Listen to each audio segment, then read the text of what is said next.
shares are leading the huge market sell-off Thursday. JP Morgan Chase, Morgan Stanley, Bank of America, Citigroup, and Wells Fargo are all sharply lower at mid-afternoon. And it's not just the big-name banks. SunTrust, BB&T, and other regional banks are also taking a big hit. It all relates back to the global growth worries that have been haunting Wall Street for weeks.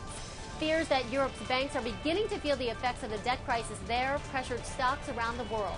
Adding fuel to the fire, the Wall Street Journal is reporting that the New York Federal Reserve is looking into European banks with operations in the U.S.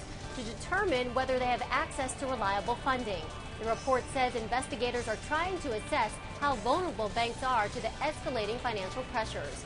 Also, Morgan Stanley cut its global growth forecast for this year and next and said the U.S. and Europe are getting dangerously close to a recession, though the bank did temper that statement, pointing to the piles of cash companies are sitting on, lower oil prices, and the low interest rate environment as reasons that a recession is still unlikely to happen.